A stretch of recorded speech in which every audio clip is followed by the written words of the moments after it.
I'm Eddie Muller. Welcome to Noir Alley, where we're about to celebrate Mother's Day in perfectly appropriate noir fashion. Well, maybe not perfect, because that would mean we're showing Mildred Pierce. Instead, we're showing a film from 1951 about a woman's unstoppable quest to get pregnant. At least that's one way of interpreting The Prowler, a film of incredible complexity and nuance for its day. Any day, really. It was written by one of the great screenwriters, Dalton Trumbo, and directed by Joseph Losey, who'd become one of the most acclaimed filmmakers of the 1960s. But despite its credentials, The Prowler almost became extinct. And before we get into that part of the story, let's consider how this film was first given life. It was essentially a parting gift from John Huston to his estranged wife, Evelyn Keyes. Huston was partners with Sam Spiegel in Horizon Pictures, which produced the film for distribution by United Artists. Keyes had long complained about her lack of challenging roles while under contract at Columbia. And when Spiegel bought this story, Huston declared it perfect for his wife. What virtually no one involved in the production knew, with the exception of Spiegel, Huston, and Losey, was that the screenplay was by Dalton Trumbo, who'd recently been blacklisted as the most prominent member of the Hollywood 10. This was one of many jobs Trumbo took on in a frenzy, trying to earn as much as he could before being sent to prison for contempt of Congress. And reviews at the time mostly dismissed the film as a retread of Double Indemnity, but over the years, it's earned a reputation as a scathing critique of American materialism. And once Joe Losey relocated to England, The Prowler ended up being routinely cited as the best film of his brief Hollywood career. Now, what's odd is that the film's reputation grew as it became increasingly difficult to see. Like many independently made pictures, The Prowler disappeared, not only from theaters, but from TV screens as well. And when I formed the Film Noir Foundation in 2005, it was the first film we set out to rescue. And what you're about to see is the digital version of our 35mm restoration. Now, while The Prowler is in the mold of other bad cop noirs, on this day, especially this day, I'm going to suggest you watch it from a slightly different perspective. Now, every synopsis says, cop seduces married woman, plots to kill her husband. But there's a parallel plot unfolding in which the married woman in question, marvelously played by Evelyn Keyes, wants to have a baby that her husband can't give her. The character of Susan Gilvray is far more complex than the average noir dame, and Keyes makes the most of her. The pregnancy theme is pushed along by a song simply called Baby, which repeats throughout the movie.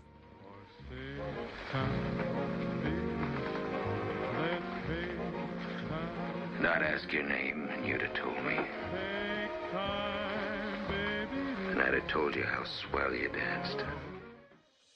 Now, I became close friends with Evelyn Keyes in the later years of her life, a friendship that, honestly, was sparked by this movie.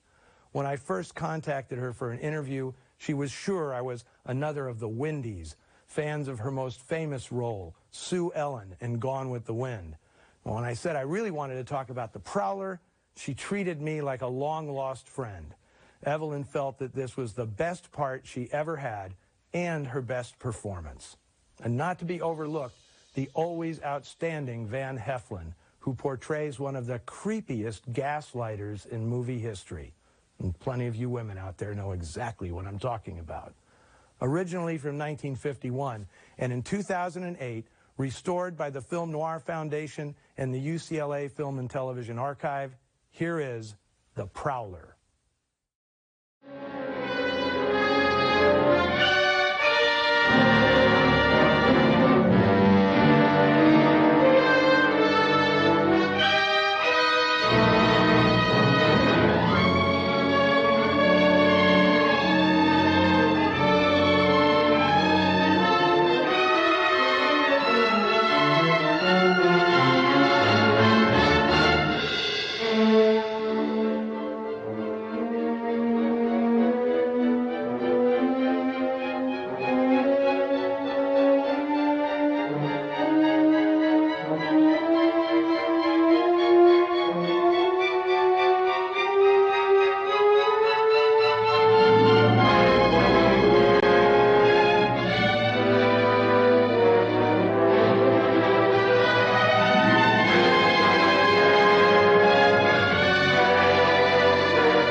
Hacienda.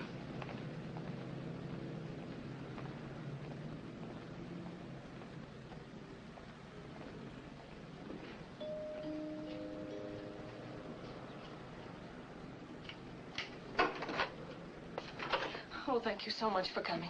You reported a prowler, ma'am? Yes, about 20 minutes ago. I looked up and there was this man looking in the window. Which window? It was one of the back windows. Oh, there's an empty lot on that side, isn't it? Yes. When he saw that I'd seen him, he jumped away from the window, and I phoned you.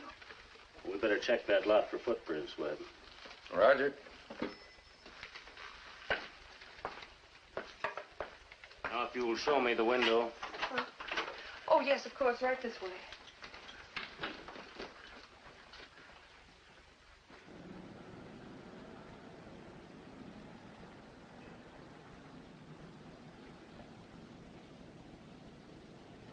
Been sleeping? No, just resting. I don't sleep very much at night. And that's where you saw the face, huh? No, in here. I'd been lying on the bed resting and listening to the radio, and I thought if I took a bath, I might be able to sleep better. And afterwards, just as I was putting my robe on, I looked up, and there he was. Well, if I was you from now on, I'd keep the curtain closed. You ever notice in a bank they always keep the counting room out of sight so the customers won't get tempted? I suppose you're right. I just didn't think. Oh, it's you. No footprints out here.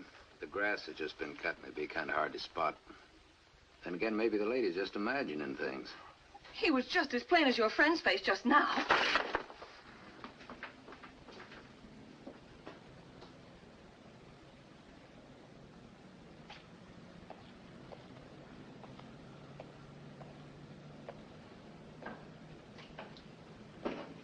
I'm sorry to cause you all this trouble, but I do get nervous at night, and... That's our job, ma'am. You always alone at night? Yes. The maid comes in daytimes, but she leaves right after dinner. Well, from now on, be sure and pull the shades and lock the door. I will. Think you feel comfortable enough for us to leave now? Oh, yes, I'm perfectly all right now. I'm sure you are. Well, good night, ma'am. Good night, and thank you. Call us again if you need us. Yes, I will.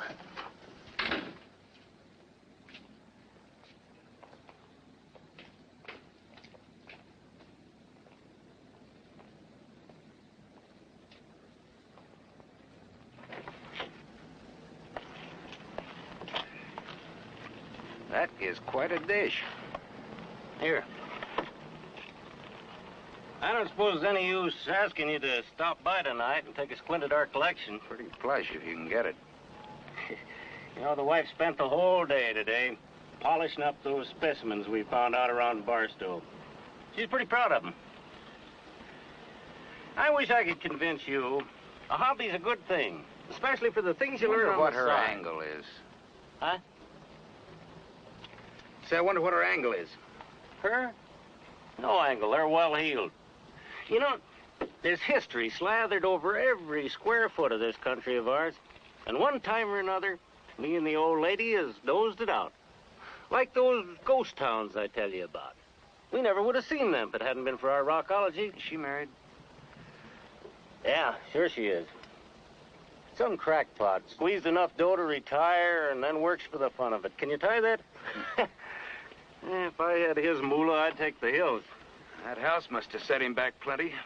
Yeah, maybe 35, 40 grand in this market. Probably beats his mother. Heads or tails?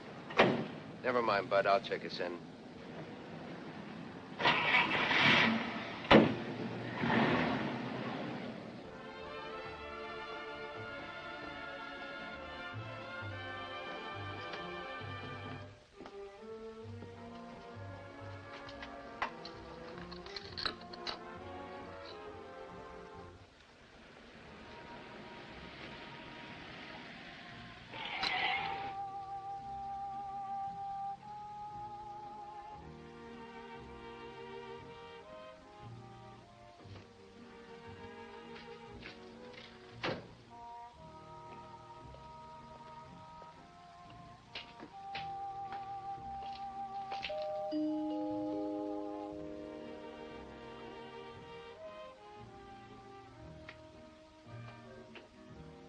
Oh, hello.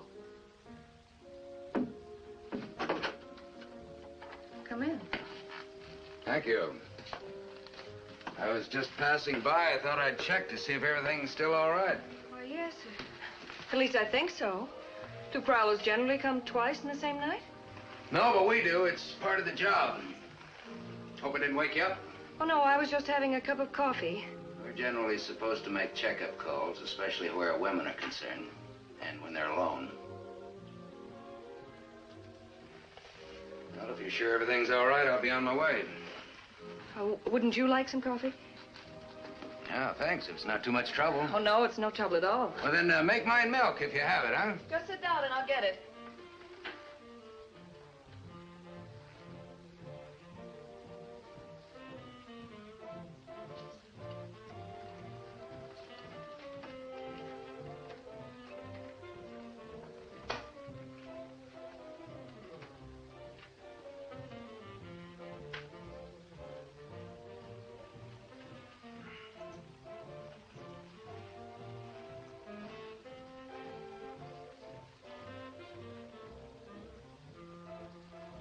Looks like somebody around here's been in show business. That's right. Actors, huh? I tried to be. It didn't work out. You're good looking enough. What's the matter? Didn't you have enough pull? I was just a little short of talent. Aren't you going to have your milk? Oh, yeah, sure. You know, I gotta keep in shape.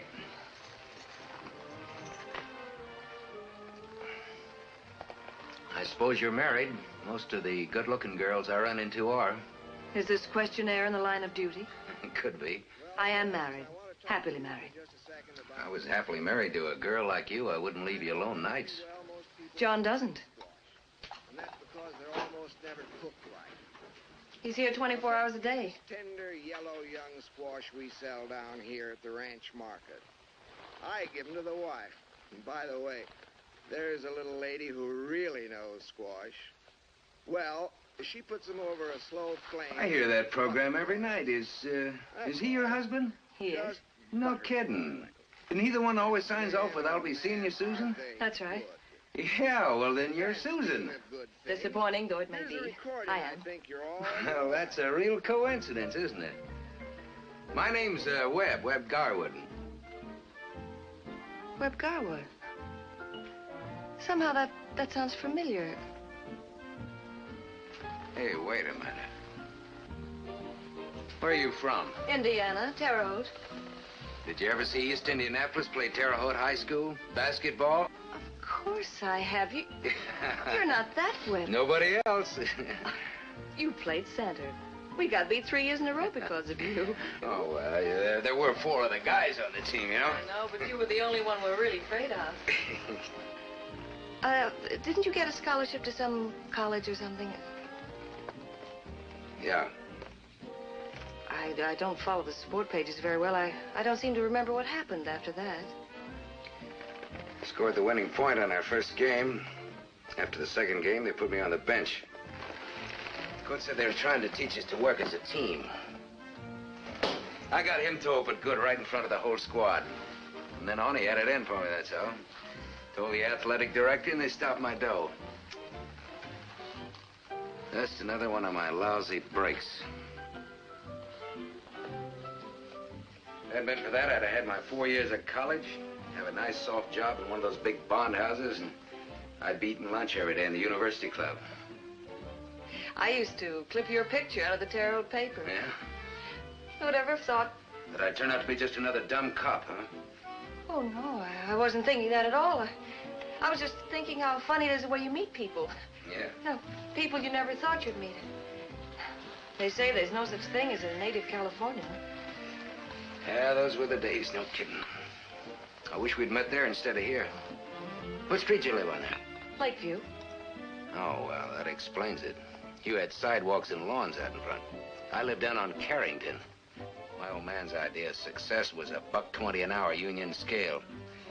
He's a maintenance worker in the oil fields. He must have had a dozen chances to cut loose on his own and make himself some real dough wildcatting, but he's too yellow to risk his $1.20 an hour. So he never made it. Well, it's just about that time, you night owls. This is John Gilvray, bringing to a close the ranch market. It's almost his signing off time. Special. But before I say good I've got to check out, too. I guess you'll feel safe from now on, huh? The finest selection on the West Coast. Wouldn't you like to stay and have breakfast with us? I'd like you to meet my husband. Honey in the whole world. Sorry, but no can do. I've got my reports to make out. Where the bees get their honey from thousands. We've been having a lot of trouble with prowlers lately. I'll drop by once in a while to see if everything's okay. Won't that be too much trouble? On your breakfast toast, on your Well, it could be, but I don't think it will. stock up with After all, we Hoosiers have to kind of stick together, don't we? honey Sure this do. week that's really a treat. Good night. Let's Good see. night. Exactly 3:58 a.m. and 50 seconds. I'll be with you again tomorrow night.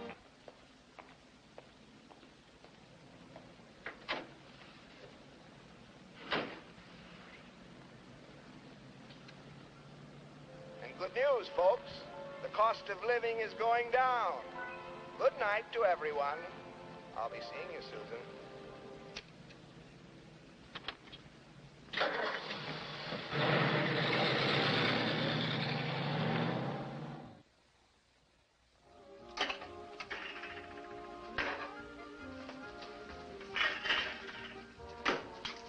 You got one of those,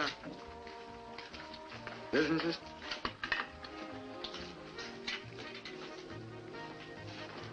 Thanks. Boy, if they could only see me now, I'd be the envy of the force if they knew about this, huh? Those guys, there's nothing but hamburgers night off or no night off. They don't mind, though. Hamburgers the only thing they're used to. You don't like being a policeman, do you? Why should I?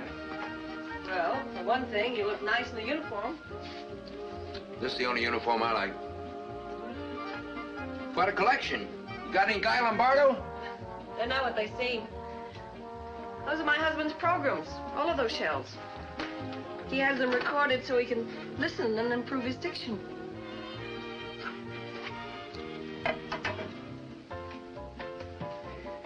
There's nothing wrong with being a policeman.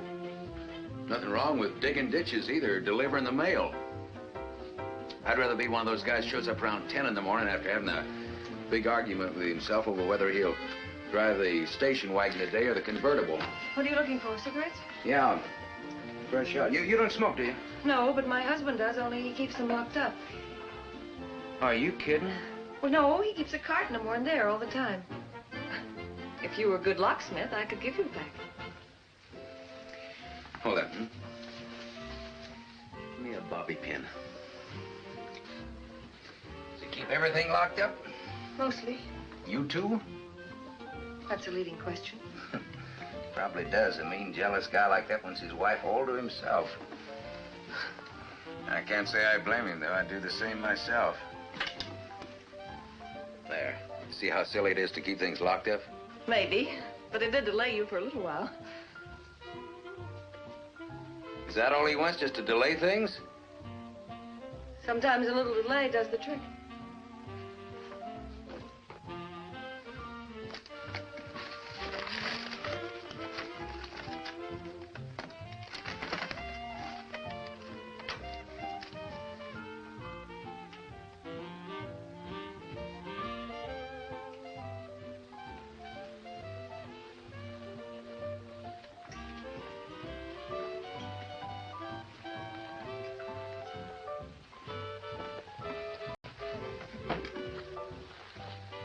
Harder to close than it was to open.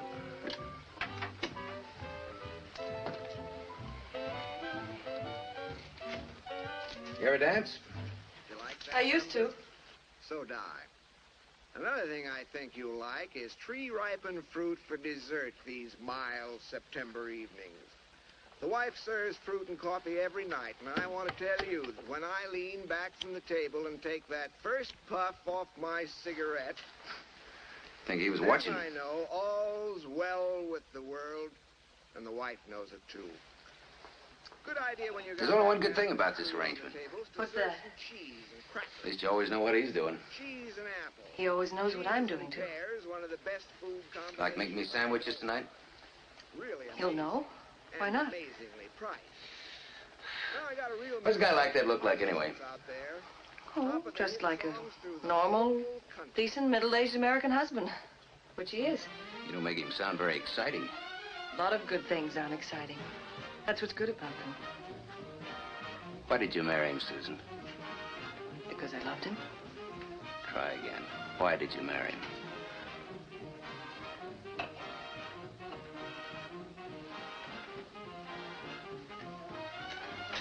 While I was knocking around at movie studio gates, I found out a few things about myself. I married him because I wanted a family. That's why we got this big house. I wanted kids.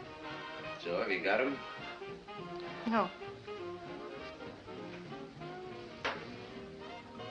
What other reason was there? To stay away from men like you. But it didn't do any good, did it? You're a real cop, aren't you? You want everything free. Oh, you're wrong. People never give anything to cops for free. They always figure to get something out of it. I think you'd better get out of here. Oh, wouldn't I be a fool to do a thing like that? I'll report you. Go ahead. You know where the phone is. Please go. Please leave me alone. Stop it. What do you think I am? I told you to leave me alone. Now get out of here. All right.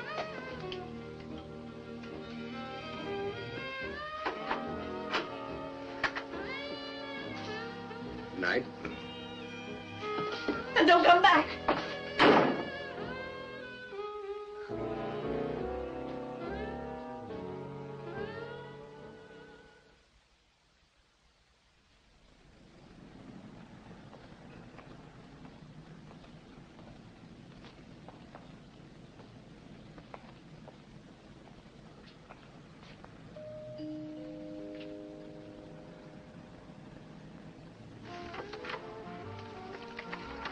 No, please.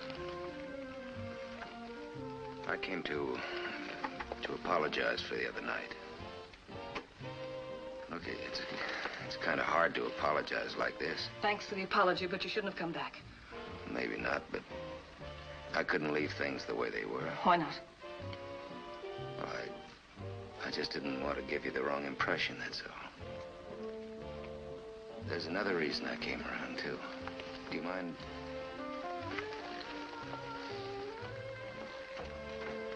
This probably sounds corny, but I get lonesome once in a while. I guess everybody does, and the idea of both of us coming from the same part of the country and both of us being alone. Yes, I know. It's a kind of a homesickness, I guess. We used to have a record of that, did you? Did you ever go to the football dances after the Terre Haute-East Indianapolis games? I went to 2 of them. I bet you're a good dancer, too. We might have met right there in Terre Haute. Yeah, I guess we might have. We were both dancing there on the same floor. We might have bumped into each other and didn't even know it. It could be, but I doubt it. Why? Because I'd have turned and looked and I'd have remembered your face. Even now I'd remember it. Things never turn out quite like that. I'd have taken just one look at you and I'd have asked you to dance. Daytime, baby. Nighttime, baby. Right time, baby, to call. Come on, please. Or say time, baby. Let's take time. And I'd ask your name and you'd have told me. And I'd have told you how swell you danced. How pretty you were. I'd have liked her. But I'd have been scared. Maybe. But not for long. Why not? Because I'd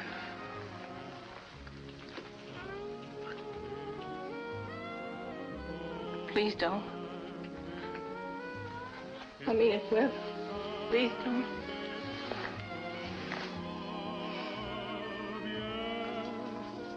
It's our time, baby, to fall in love.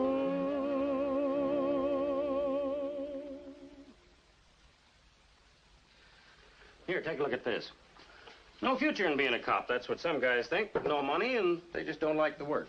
Well, I do. Rose quartz, one of the best specimens we've found. You see, it just depends on what you figure a cop's job really is. Now, Oh, yes, the history. You know, not far from where we found this is the site of one of the worst Indian massacres in the history of the whole Southwest. No kidding. Absolutely. Here. You see, I figure that the job of a cop is to protect lives. Now, some of these trigger-happy guys... Charles, dear. They think they have to protect things. Oh, iron pyrites. That's fool's gold. That's the first specimen we found. Cost us $7.80 to have it assayed. Is that right? Charles, don't you think Webb's seen enough for tonight?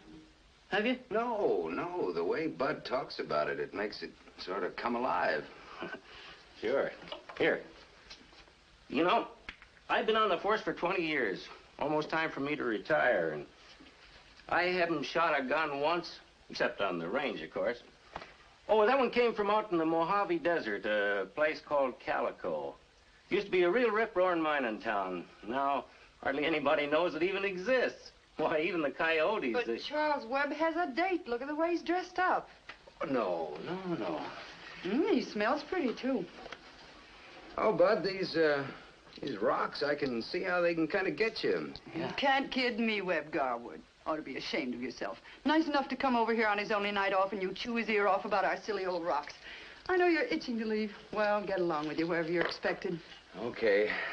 I guess I have sort of outstayed my welcome. But that dinner was just wonderful, guys. And that roast beef and the cake is just stuffed right up to here. Well, we'll take up where we left off, Bud. See you, Bud boy. Well, Good night, Webb. Good night. Be seeing you. I know. I was nasty to him, wasn't I? Well, you do kind of pick on him. Why?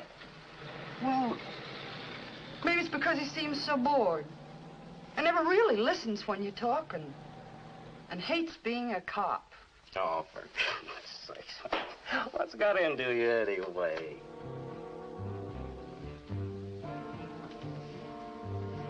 Webb, Huh? what are you thinking about?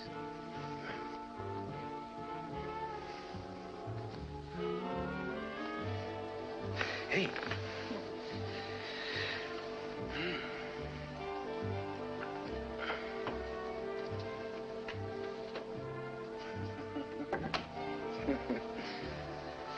Some news been added. Yeah, he bought it for me when I told him about the Prowler. You got a permit for this pop gun? I don't know. Anyway, nobody's going to use it. That was stolen fun. And what could be sweeter than that? I can't stand the oily sound of that guy's voice. No, Webb. I have to listen because he always asks me how he was. I wish he'd sign off and come home and walk in that door and find us. Webb. Webb, we have to stop seeing each other. I'm scared. Because of what I just said? Maybe. Forget it, baby. I would just talk. Do you think I meant that?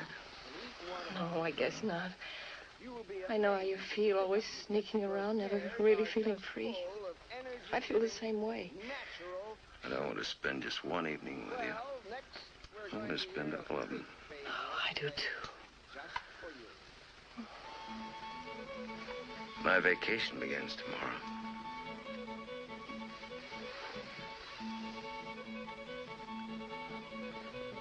Are you going away somewhere? Las Vegas. How long will you be gone? 2 weeks. 2 weeks? Come with me. Oh, I couldn't. Why not? We could think up some excuse. There's a place I want you to see. It's a sort of a thing that I've dreamed of owning someday. A motor court. Every time I hit Las Vegas, I'd take a good look at it just to make sure it's still there. You and I had something like that in each other. Our troubles be over. We wouldn't have to worry about anything as long as we live. I know. Man's got a place like that. It's working for him 24 hours a day. He amounts to something. He's got some position in the community. You know, we could go to the mountains every summer, all summer long, and that motel would still be hauling in the dough. Even when you're sleeping, it'd be making money for you. Oh, baby, you just gotta come to Las Vegas with me. That's the greatest little town in the world. You know I can't. Now, don't say that. Well, friends, that's our good night tune. And remember, folks, the cost of living is going down. Good night to everyone. I'll be seeing you, Susan.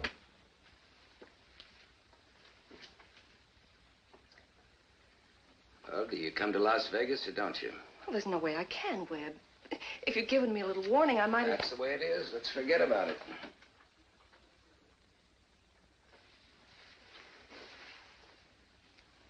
I knew you'd do this sometime. I knew it from the very beginning. If you were just a dame, it'd be different, Susan.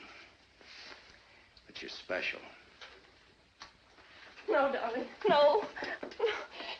There's a plane from here gets into Las Vegas every night at 7. Listen, Webb, you've got to listen to me. I'll be there to meet you tomorrow night at 7. I don't care what kind of an excuse you have to I make. can't, darling, please. You do it because you've got to. Tomorrow night, 7.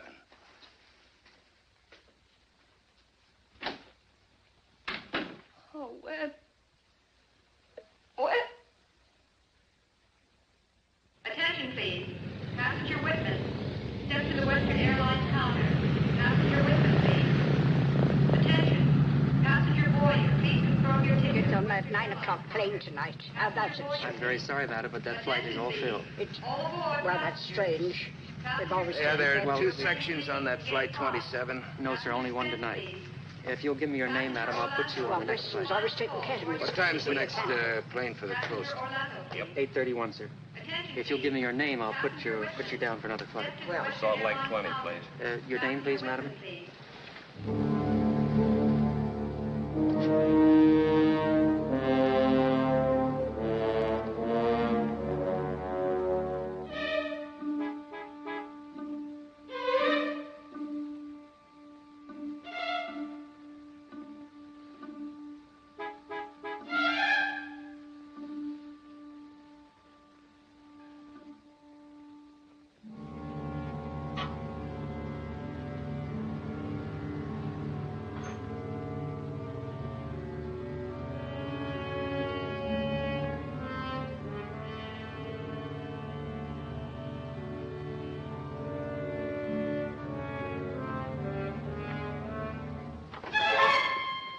dangerous. He's here. Go away. Come on, get in the car. Or should we talk inside?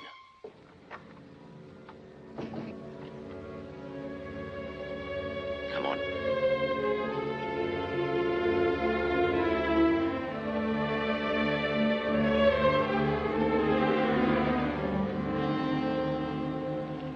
He suspects me. It's why I couldn't come. Wait a minute. When did you find out? Yesterday.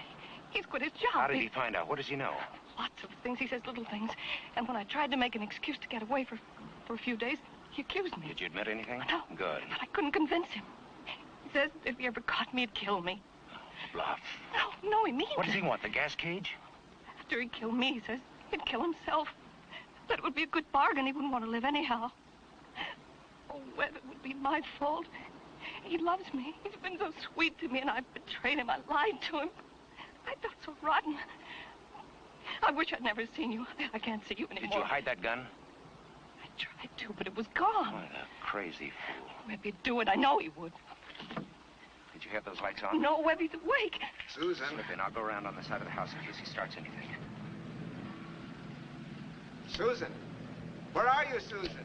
Susan! I'm here, John. In the kitchen. I woke up and I was thirsty. I thought I heard talking. I thought I heard voices. You must have imagined it. Look, I heard you. Don't tell me I imagined it. You must have. It isn't even dawn yet. All right. All right.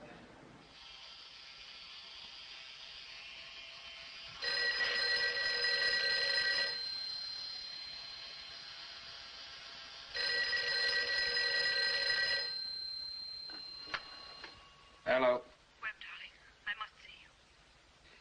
I know, baby, I know, but it's too risky for you. Way too risky. I don't care. I must see you. Yeah, but like you said, we better call it quits. You don't mean that, Webb. Yeah.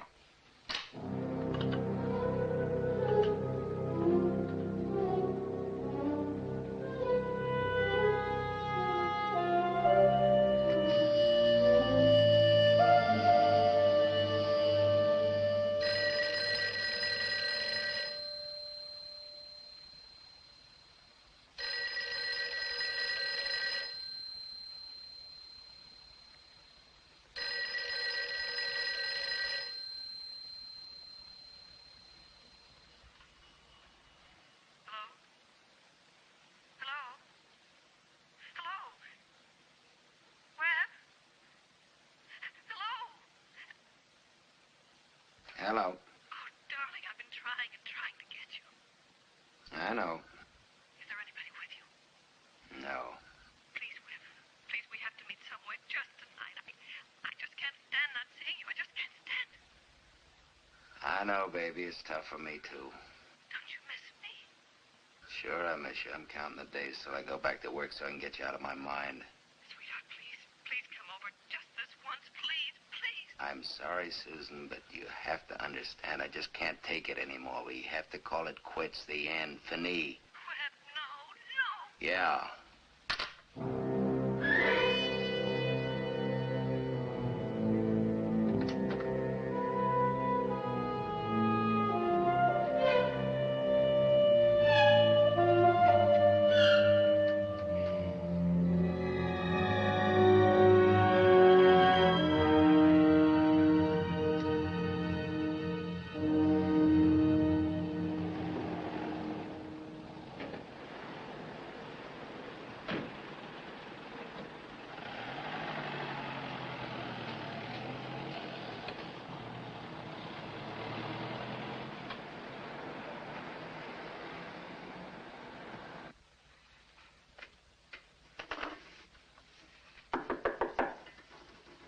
It's open. Susan, you shouldn't have. Oh, Webb. Oh, Webb, take me away wherever you want. Don't bring me back. Oh, it's crazy, I know. But I love you, Webb. I love you so much that I'm afraid of you.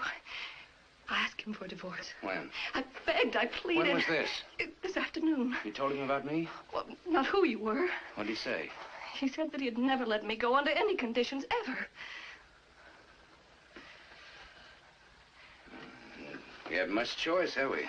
We have, Webb. We have. Take me away now. Don't forget, Susan, you were brought up on Lakeview. You'd begun to miss the things you're used to, your maid and the house.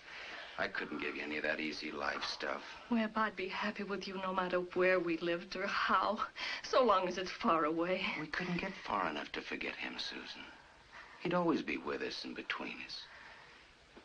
We could never really be man and wife. Then you'd start to hate me, and that'd be worse than not having you at all. You're saying no. That's why I have been answering your calls or trying to see you. I was going to write it out for you. Suppose we'll always remember each other. At least I know I'll always remember you, but it had to end sometime. Oh, Webb. Quicker the cut, the less it hurts.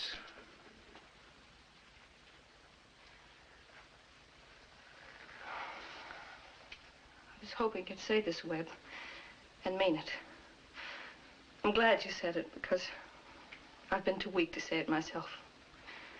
I've been wrong. I'd forgotten what it was like to have self-respect.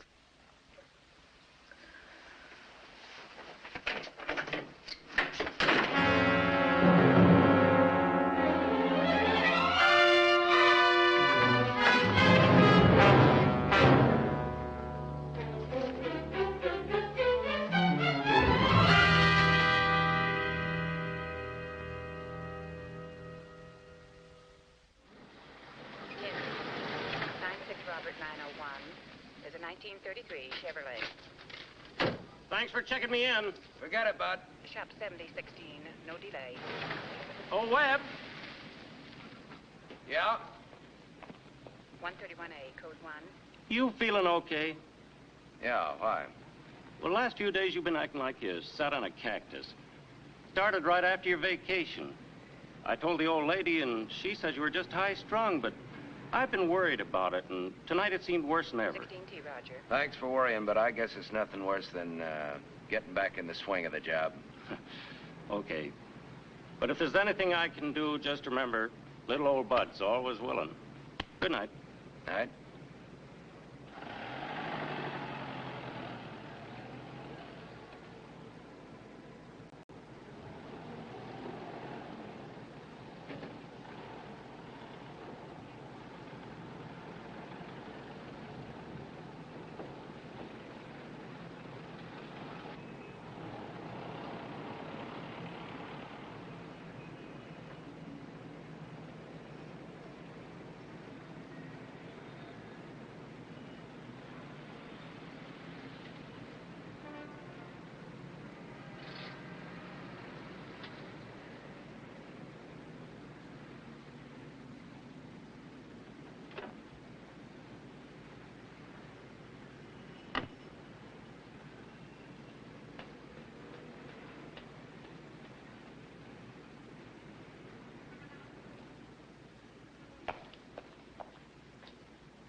Mingo and Harvey.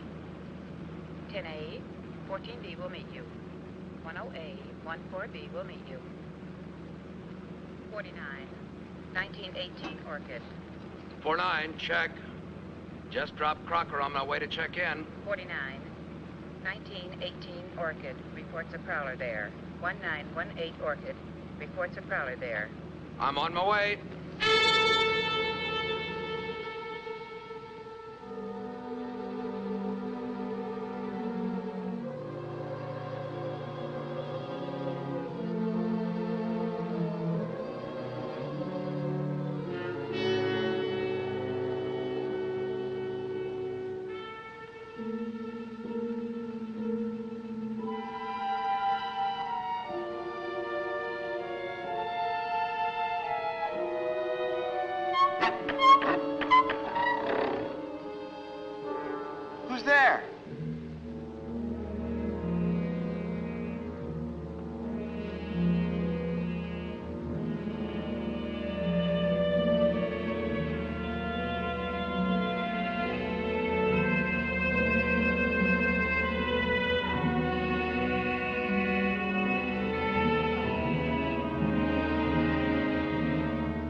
out.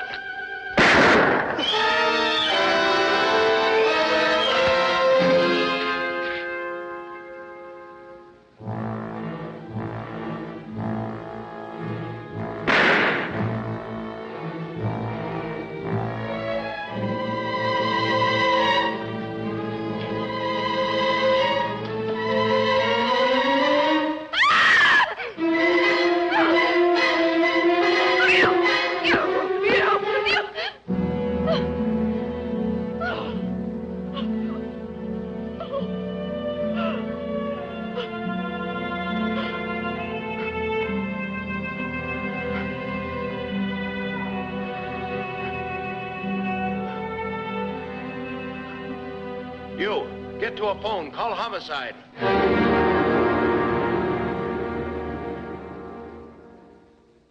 I parked the car out in front of the Gilbury house. Naturally, I was ready for trouble. Then I saw something move out in the vacant lot. I guess he must have been there hunting for the Prowler himself, because he stood up suddenly and started to run. I pulled out my gun. I called halt 3 times. Then he sort of whirled and turned, and I guess he was about 40 feet away.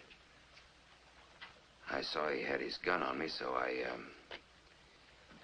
fired just once. I was trying to shoot low.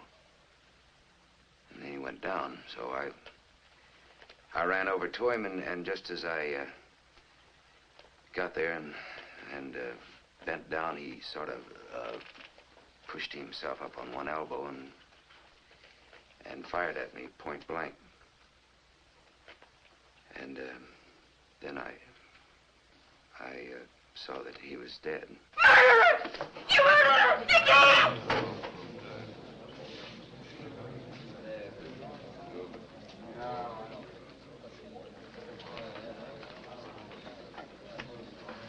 Please finish, Officer Garwood. Well, there isn't very much more. When I got a good look at him, I saw that he wasn't any Prowler. He had his bathrobe and slippers on. And I knew that I'd made a terrible mistake. Do you remember anything else? No, sir, nothing. Witness will be excused.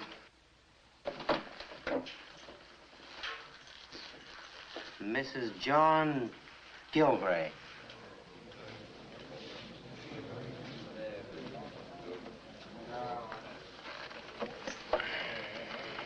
So you've never seen her before, huh? Do you solemnly swear to tell the truth, the whole truth, and nothing Isn't the way I heard it. So help you God. I do.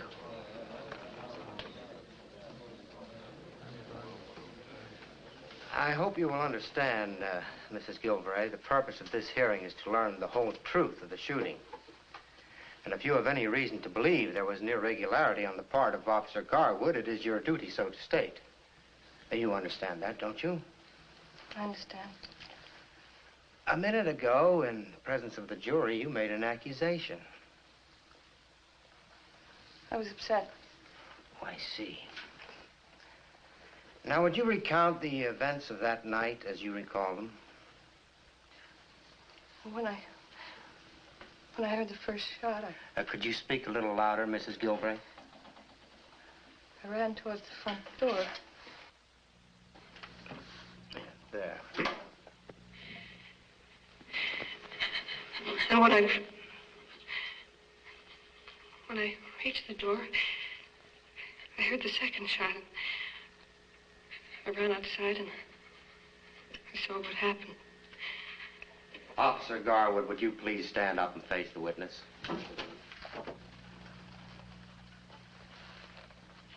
Now, will you please tell us, Mrs. Gilvray, whether you ever saw this man prior to the death of your husband? Well, no. You may sit down. Officer Crocker, will you please rise and face the witness? Had you ever seen this man before the death of your husband? Well,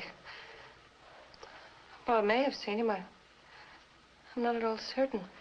As a matter of fact, wasn't there a prowler around your house some 2 months ago? And didn't Officers Crocker and Garwood come to your house after you called the police?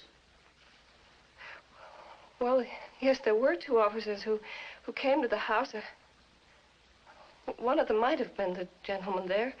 And the other might have been Officer Garwood. Well, one of them was the officers who was outside most of the time, and I was very frightened. Why are you asking me all this? You may sit down. One of the 2 officers here recalled the previous prowler call and brought it to my attention. Since there had been a prowler around the house before, it would perhaps be quite natural for your husband to be alarmed by the second one, wouldn't it? Yes. Now, Mrs. Gilvray, have you any reason whatsoever to believe that the circumstances attending your husband's death were other than those described by Officer Garwood? No. Thank you. You may step down from the stand. You must be getting old. I've known you to forget faces, but a figure like that?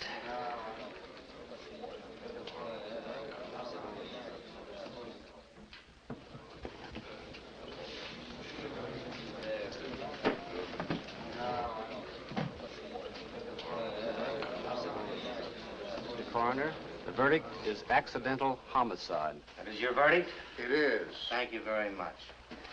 Jury is dismissed. The inquest is concluded and will be so entered in the records of this office.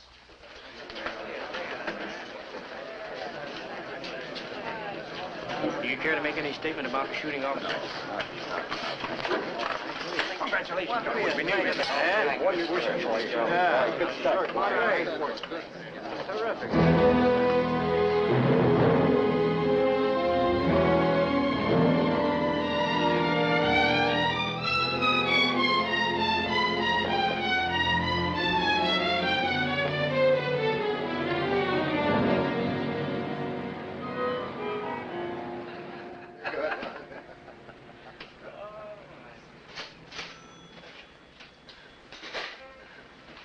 Good evening, Mr. Gilvray. Oh, good evening, officer. Oh, I'm afraid it isn't officer anymore. I resigned from the force a couple of weeks ago. Yeah, I know. I read about it in the papers. Sorry to hear it. Mr. Gilvray, I have a kind of problem. I wonder if you could help me out on it. I'll be glad to if I can. Well, it's just that, tell me, how's your sister-in-law taking it by now? Well as can be expected. Those things take time, you know. I sent her some flowers, but she sent them back. I guess it was the wrong thing to do, but I just can't seem to get this thing out of my head. Oh, well, if I were you, I wouldn't There doesn't seem to be any way I can help at all. You know, with the house and everything, I guess she'll have enough to get by on. That is when it's all settled up, but in the meantime, if she needs any ready cash, it's not much considering what's happened. It's only a little over $700, but if she'll accept Mr. Garwood, that's just about the most decent thing I've ever heard a man say. And I'm going to tell her about it, too. But just so you won't feel quite so bad. You know, you couldn't exactly say that their marriage was perfect. No? No. My brother, well, between you and me, he wasn't the easiest person in the world to get along with, and well, she wanted children, and, well, he couldn't have any. And so, you see, it wasn't as if it was a happy marriage even before the accident. I guess no matter how much money we've got, we've all got our worries. Mm-hmm. I was just wondering if, there's a lot I'd like to get off my chest. Do you suppose she'd see me? Well, I don't know why she shouldn't. The wife and I, we're spending a little time with her, and I tell you what, I'll talk to her about it, and I'll let you know. Will you do that? I'd appreciate that so much. How about a soda? No, thanks. Thanks so much. Good night. Good night.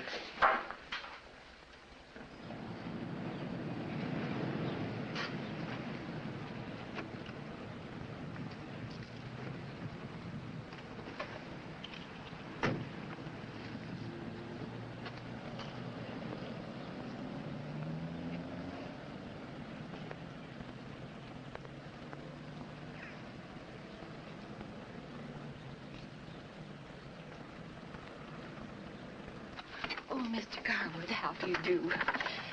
She's right in there. We're packing. I told her you were coming sometime this afternoon. You can go right on in. I'll go down the street and call on a neighbor.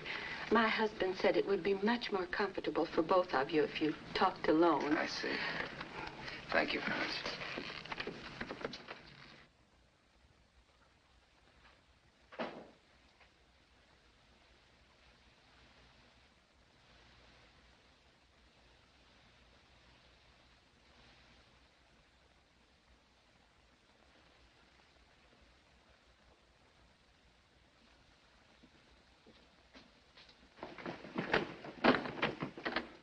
Stay away from me, Webb. Don't ever come near me. Say anything you want to say. I can take it. I haven't anything to say.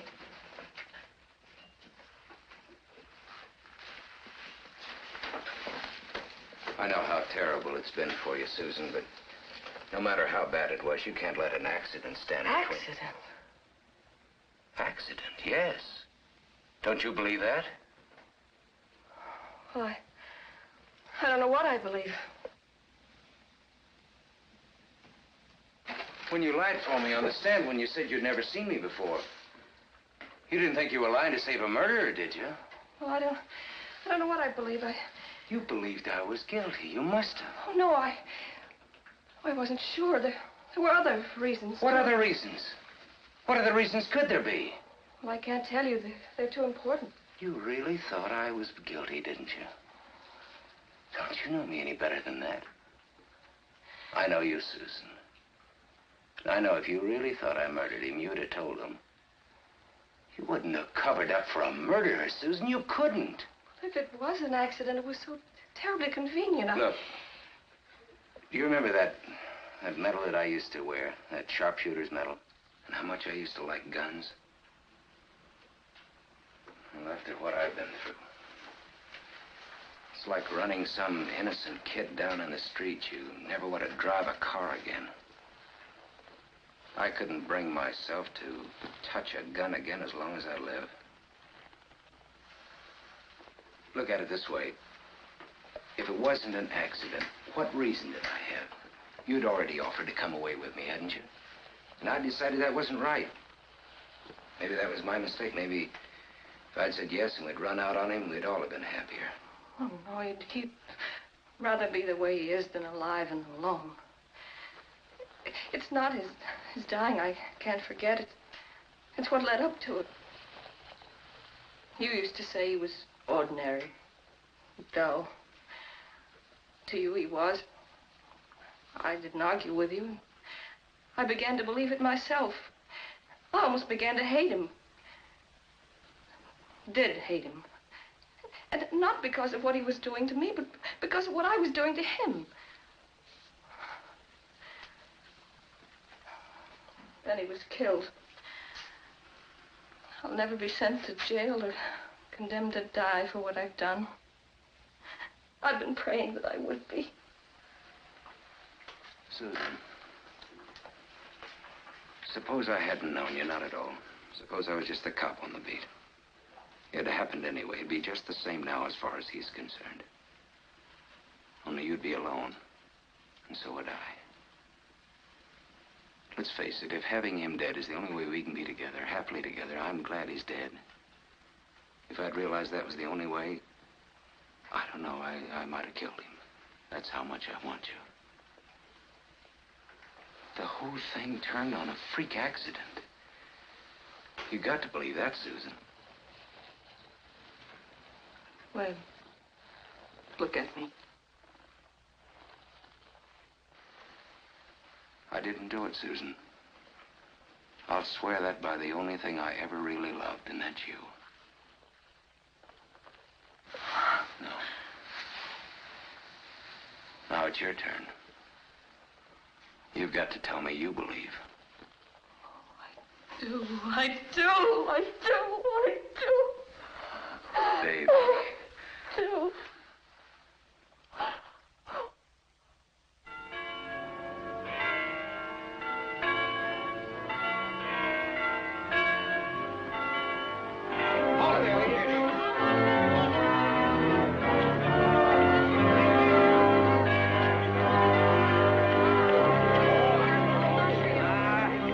shame they won't leave him alone. After all, just a couple of kids. A lot of people think they ought to wait it. Why? Come on, fellas, give him a break. Give him a break there.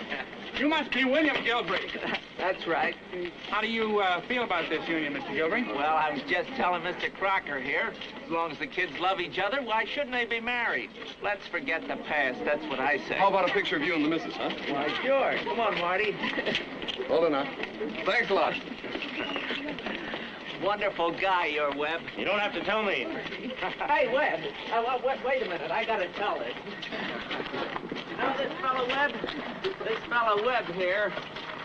Well, you know what happened to my brother? Well, after that, he came into my store one day, and with his entire savings, mind you, and he wanted to give them to Susan here. Pretty doggone square of him, I'd say.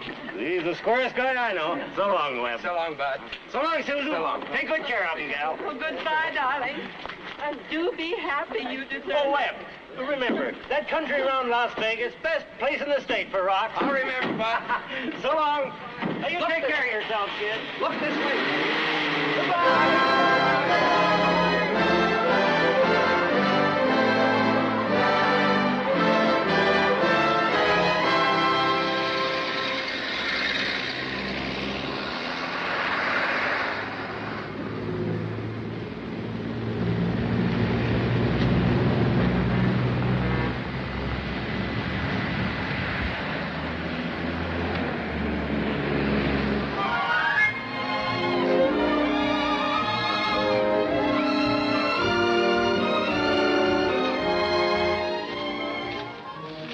Everybody can have a honeymoon in their own motel. Oh, it's wonderful.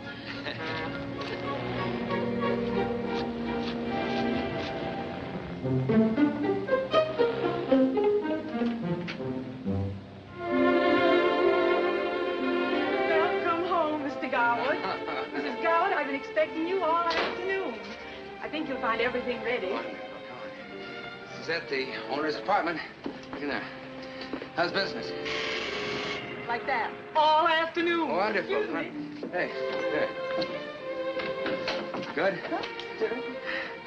Look, I gotta check over at the office. I'll be back in a minute. Don't be long.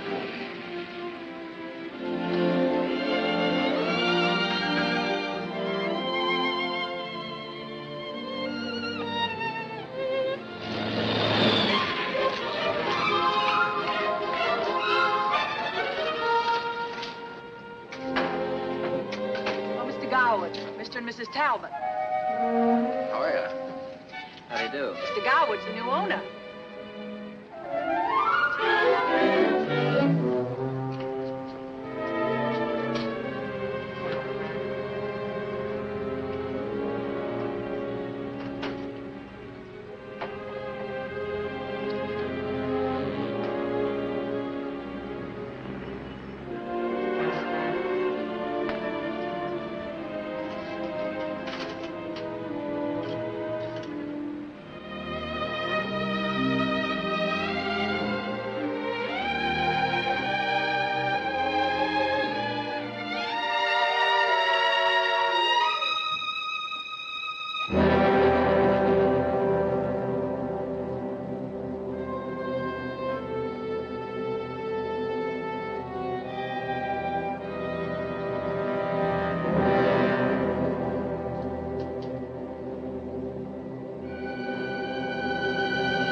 Darling, happy wedding night. There never was a better time for a toast.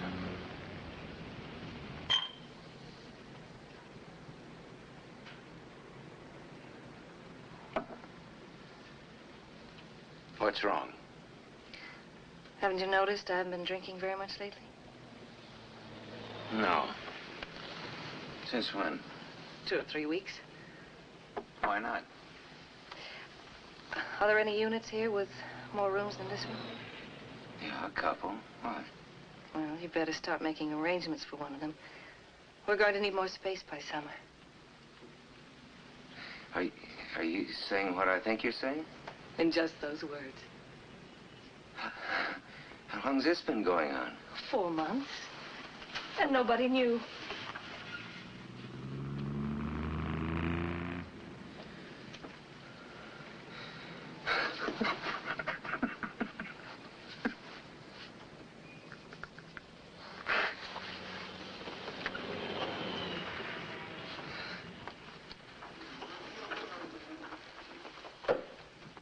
What's the matter? Aren't you glad? Sure. Sure.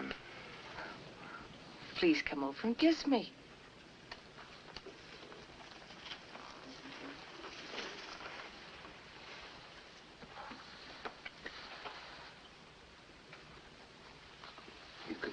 You go on and get some sleep.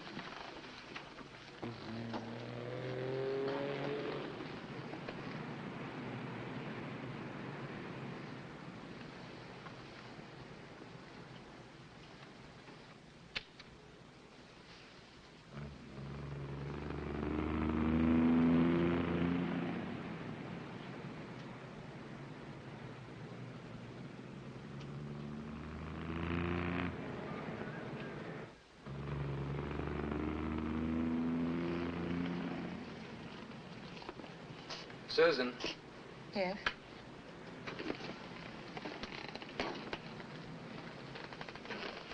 You've known for 4 months, you say, about the baby?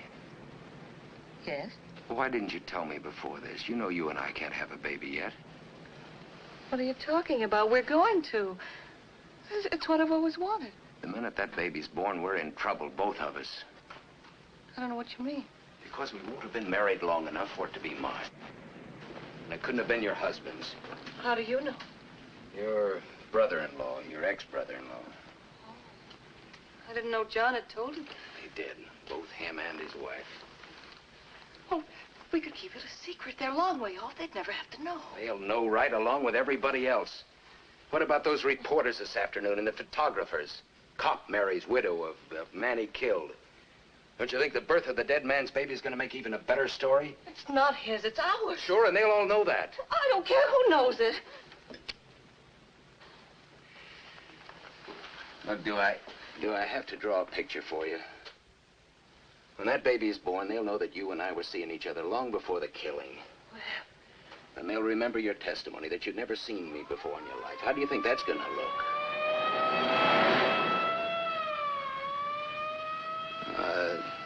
It's an ambulance. What are we going to do? All right.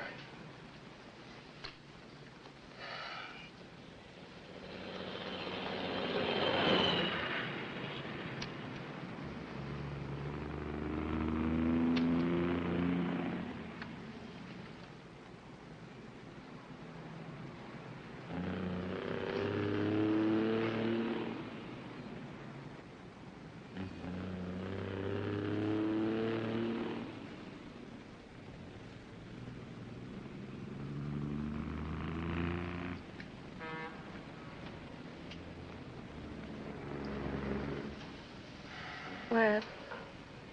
Yeah.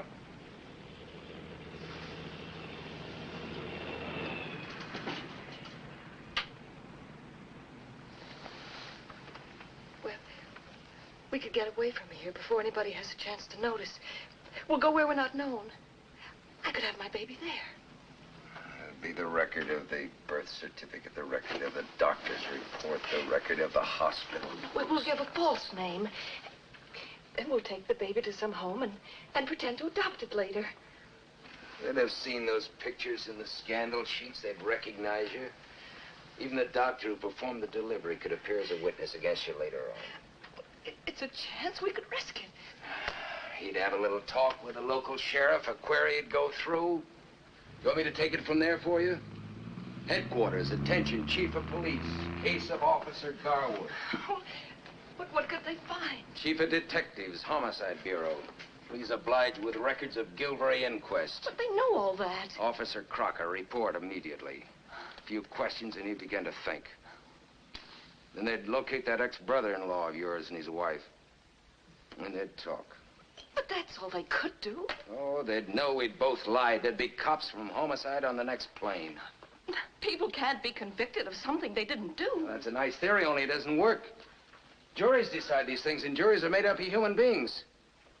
I want you to think about something just for a minute. All right. Try to remember how close you came to believing that I was guilty. Well... Yeah. Then think, if that baby was born, what a time we'd have with all that evidence against us. Well, we'll go somewhere where nobody's around, where we'll be absolutely alone. You would be my doctor, Webb. No, that'd be too dangerous for you. Millions of women have babies without doctors. But you had training, haven't you? But not enough. There might be complications. Now, that's too risky. It's way too risky. Well, if I'm not afraid, why should you be?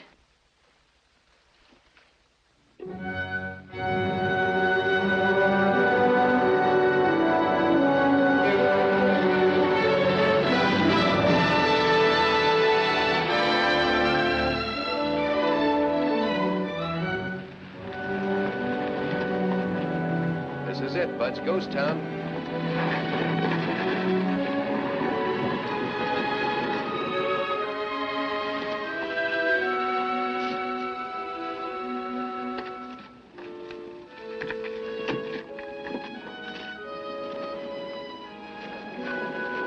Lucky.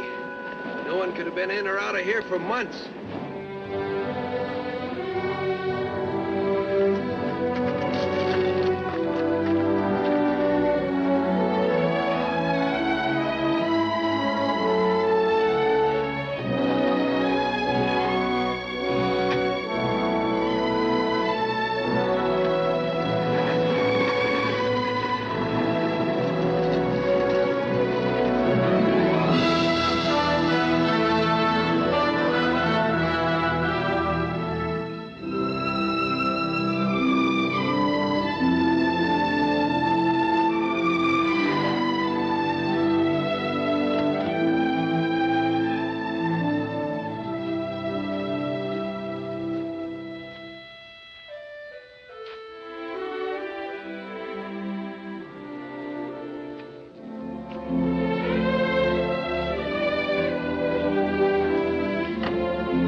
Shall we take the penthouse or the bridal suite?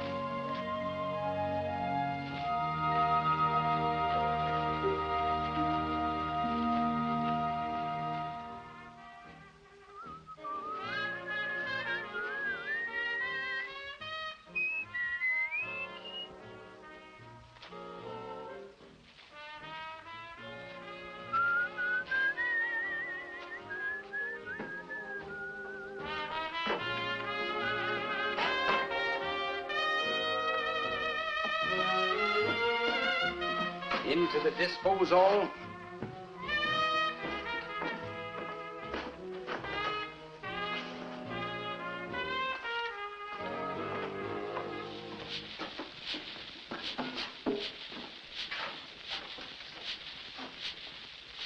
Got news for you. I'm fresh out of needles.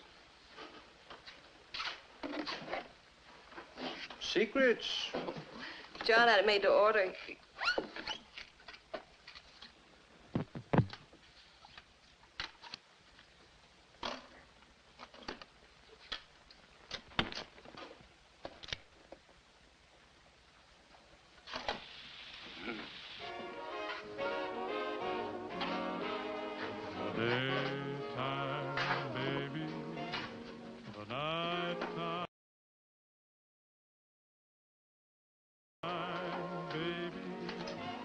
You scared?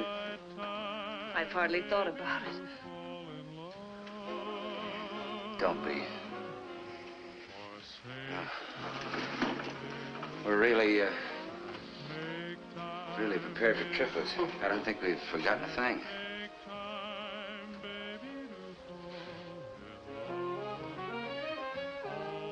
Would you like to go out for a little walk?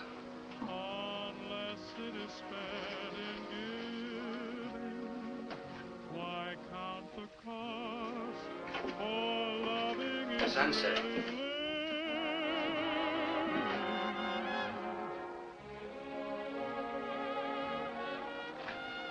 This would be a good story for him to tell his buddies. His birth increased the population of his hometown by 33 1/3%. You could go for miles in any direction, find nobody but close relatives. That's one of the things we won't ever be able to tell him. No. That kid's gonna be on the beam from the second he gets into this world. The breaks he gets are gonna be good, not like his old man. Everybody has bad breaks once in a while, just so we teach him to overcome them. Check. Just so long as he's man enough to overcome them. And next time, Ma, the biggest private room in the best hospital in Vegas. Nurses round the clock. Flowers, doctors, nothing but the best.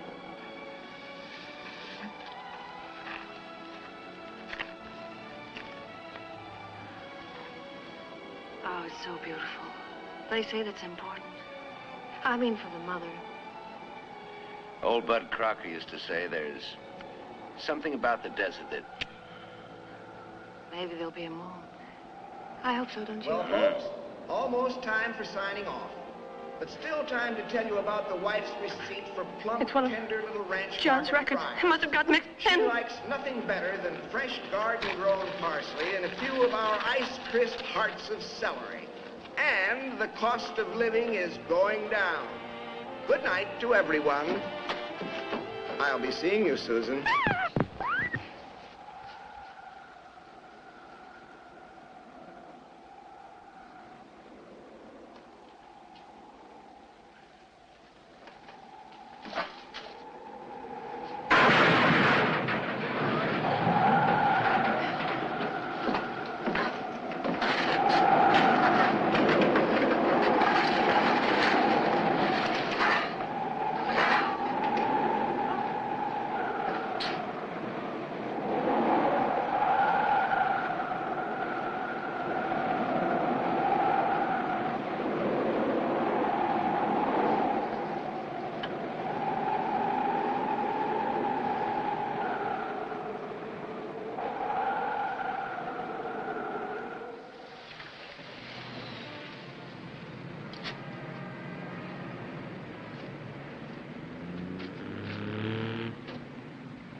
Webb Garwood here? Oh, the Garwoods are away on a vacation.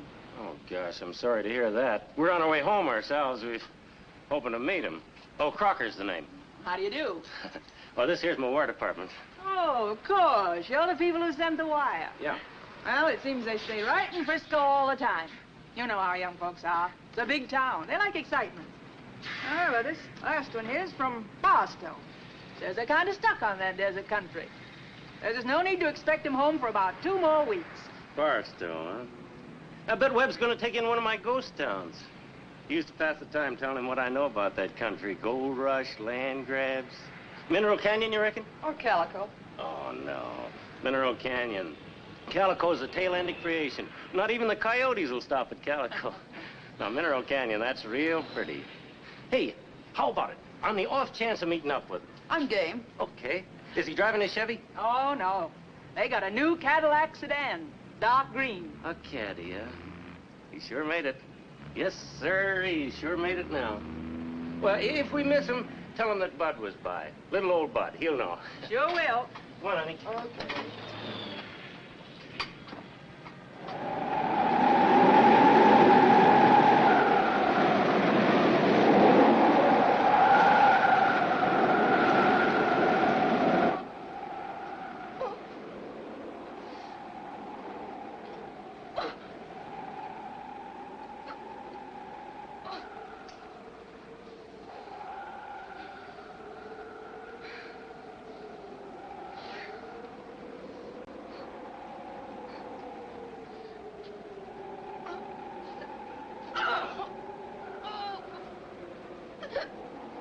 Susan.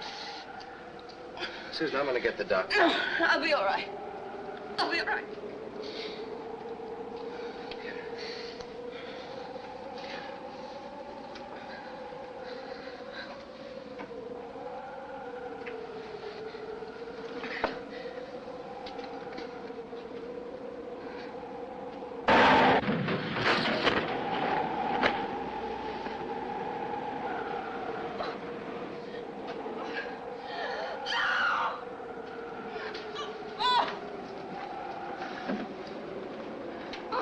Something must be wrong, Susan. Having a baby isn't supposed to be like this. Something may happen to you. I'm gonna get the doctor. No, no! Webb, you said yourself there can't be a witness.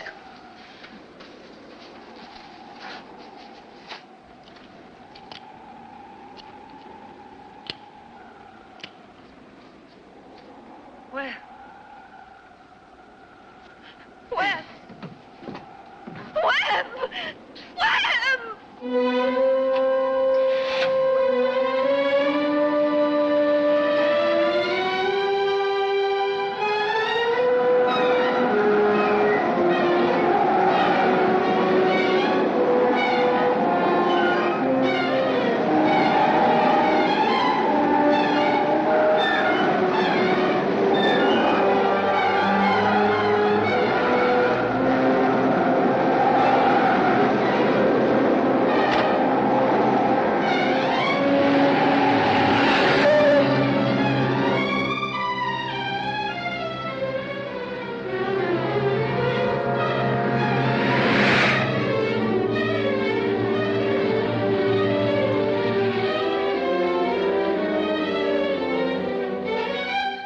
It's an emergency, son. This time of night, everyone seems to think they have an emergency, but I'm too old. Phil, tell him about Dr. Parrish. Yeah, Dr. Parrish, just down the block. He's the finest, most obliging young doctor you want to meet. And besides, he needs the business, Phil. But you're the one I want, Doc. You'll just have to take my word for it. I wish I could, son. I can't. Most people don't know an emergency when they see one. Okay, now will you believe me?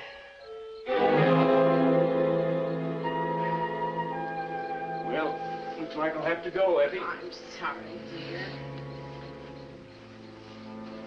What am I going to do if Mrs. Lawson calls? Well, I don't know what we'll do. Drive carefully, dear. Yeah. Better come in my car, Doc. I know the way. I'll take my own. It's right out here in the street. I may have a call to make on the way back. You go ahead. I'll follow you.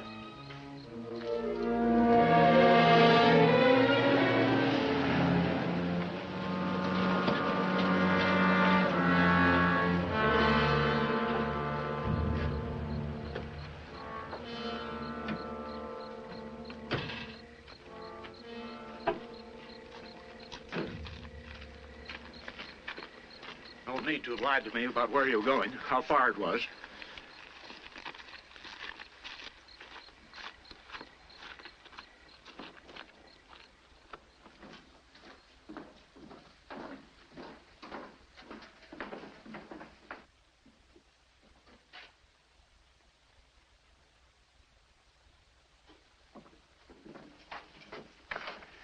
You'll be all right now, little lady. Let's just put this under your head.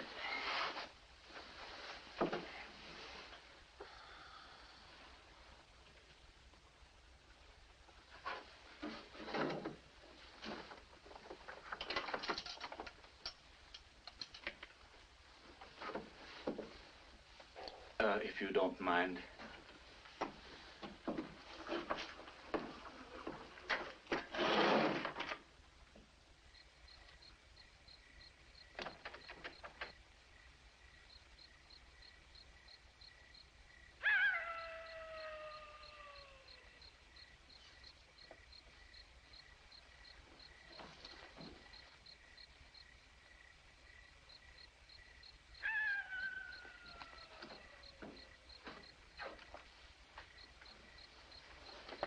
Your wife will be quite all right.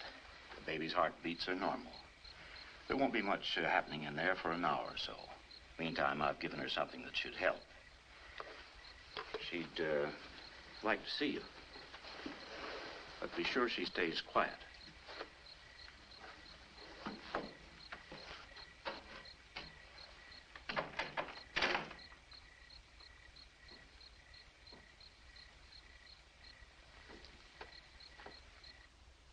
What if he recognizes us, Webb? He won't. It turned out lucky. He won't recognize us. You were so sure before that anyone might... He's an old man. He can't even see so good. He might have known who we are right off. Perhaps he knows our names right this minute. Stop imagining things. Take my word. Don't worry about it. Well, you were so frightened before. Now you're not. Why? What is this, the third degree? Is it because of the gun? You said you'd never touch one again. Ever. What are you driving at? If he recognizes us, you'll use it. Won't you? Oh, you're crazy. Maybe you'll use it anyway, just to make sure. Is that why you're so certain? Is it? You're really crazy. You plan to kill him. Don't you? Take it easy, baby. You're all upset. No one would have known. No one. Not even I would have known. It would have been perfect. Perfect. Just like the other time. Worse. There was a reason last time. You loved me. You did. Didn't you? Well, of course I loved you. I always will. What are you raving about? You haven't denied it. Denied what? Killing my husband. Well, that's no secret. Of course I killed him. That's public record. I mean, not accidentally. I mean... Cut it out, Susan. You're all mixed up. You're bound to be. The doc said you were supposed to keep quiet now. Hey, Doc. We'll talk about this tomorrow. In the daylight. You gotta think about yourself, you know. You gotta think about the kid. Well, Doc, my wife is kind of excited. Maybe you better see what you can do.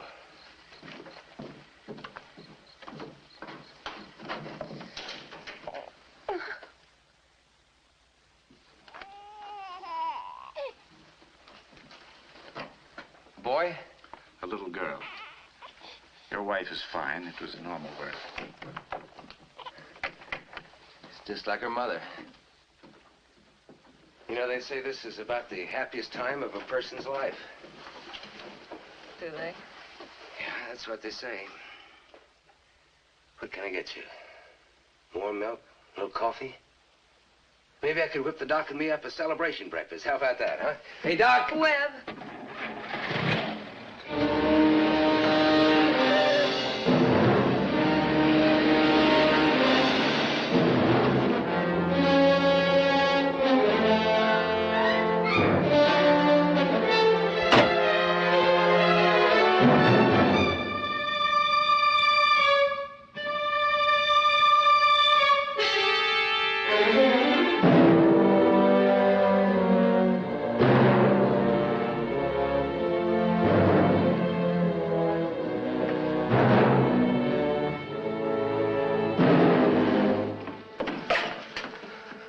What did you tell him? To get away, if he could. He took the key. Did you tell him our name? I didn't have to. Your badge. You lied to him. He remembered seeing your face in the newspaper. Why didn't he go last night? He waited till he could take the baby with him.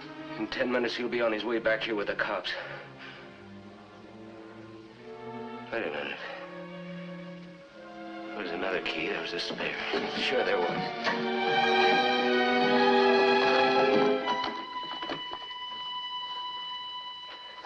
You had it, didn't you? Where is it?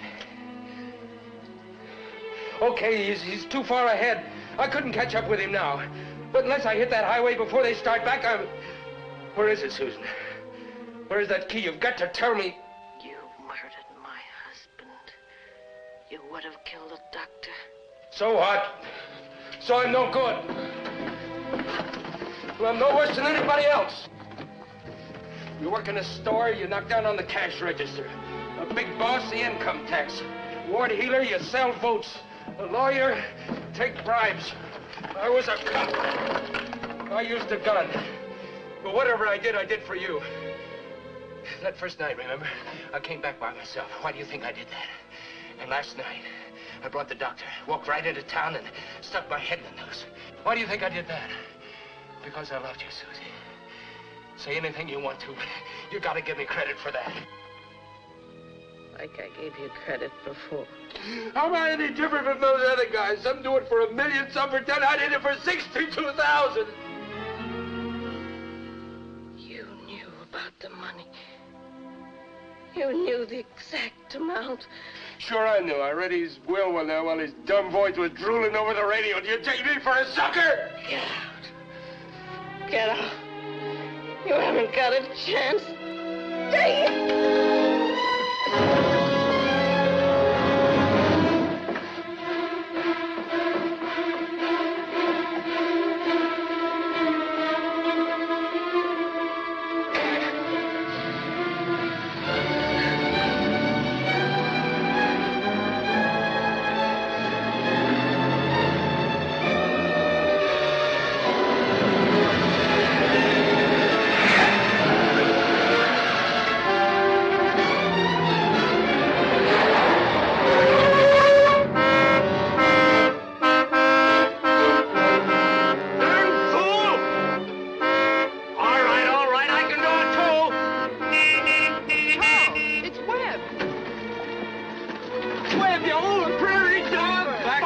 I've got to get through, Bud. We've been looking for you. We drove back up, please. It's Susan. She's sick. I gotta get help. Take it easy. Back up.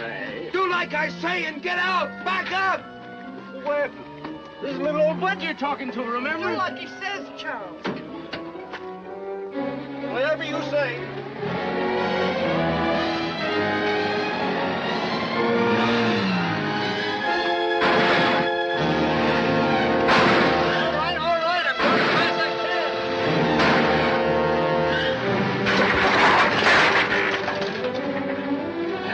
Excited, Webb. Only take a minute or two. Just gonna get the jack out of here. Hey, Ma, come here. Somebody's coming.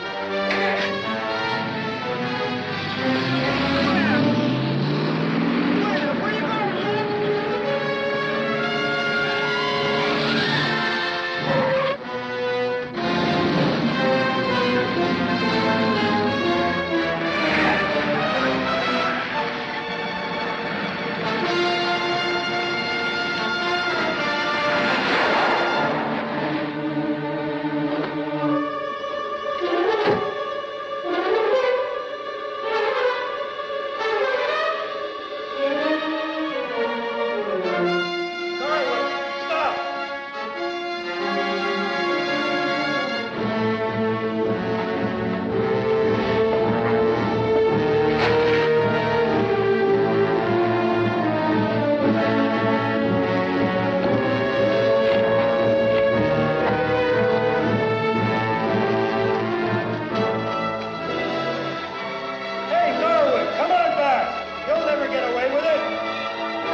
Before getting shipped off to Kentucky to serve prison time, Dalton Trumbo pounded out 3 scripts: Gun Crazy, The Prowler, and He Ran All the Way. His name appears on none of them, and they're all now considered classics of film noir. Before boarding the bus for the penitentiary, Trumbo applied his signature to this film in a unique way. Director Joseph Losey cast him as the voice of John Gilvray, and he recorded Trumbo's voiceover in the dead of night without the knowledge of anyone else who worked on the film. Evelyn Keyes didn't even know it was Trumbo's voice until I revealed it to her 50 years after the fact. Well, needless to say, it is not Trumbo who takes a bullet on screen courtesy of Van Heflin.